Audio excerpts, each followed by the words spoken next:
ఈరోజు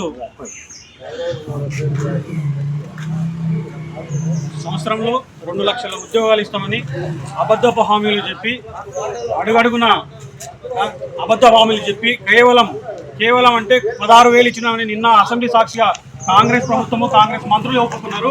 దానికి నిరసనగా అంటే మీరు సంవత్సరంలో ఇస్తామన్నారు, 2.5 సంవత్సరాలు అవుతుంది, ఎక్కడ కూడా మాకు ఉద్యోగాలు ఇవ్వలేదు. ఉద్యోగాలు ఇవ్వండి అని అడిగిన పాపానికి ఉదయం నుంచి రాష్ట్ర వ్యాప్తంగా అరెస్టుల పరం కొనసాగుతుంది. ఈ అరెస్టుల మీద ఉన్న శ్రద్ధ మాకు ఉద్యోగాలు కల్పించడంలో ఉంటే చాలా బాగుంటుందని చెప్తూ ఈరోజు మీరు అనుకుంటా ఉన్నారు మేము ఆ నిరుద్యోగులే కదా అరెస్టులు చేస్తే ఏం చేయలేరని. ఒక ప్రభుత్వాన్ని కూలదోచింది ఈ నిరుద్యోగులే. దయచేసి ఇప్పటికైనా గుర్తుపెట్టుకోవాల్సిన అవసరం ఉంది. రేవంత్ రెడ్డి ప్రభుత్వము మీరు ఎప్పుడైనా సరే గుర్తుంచుకోవాల్సింది ఏంటంటే అబద్ధపు హామీలతోనే గట్టెక్కినరు. ఈరోజు అబద్ధాలతోనే అసెంబ్లీ నడిపిస్తున్నారు. దేవాలయం లాంటి అసెంబ్లీలో కూడా అబద్ధాలు చెప్తా ఉన్నారు. ఆ తర్వాత ఈరోజు ఇదే చిక్కడపల్లి లైబ్రరీ దగ్గర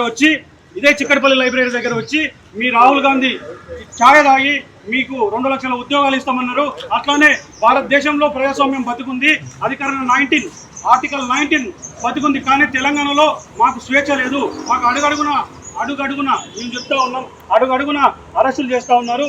దయచేసి ఇది మానుకోవచ్చి ఉద్యోగాలు ఇదే శ్రద్ధ ఉద్యోగాలపై పెట్టాలని డిమాండ్ చేస్తాం.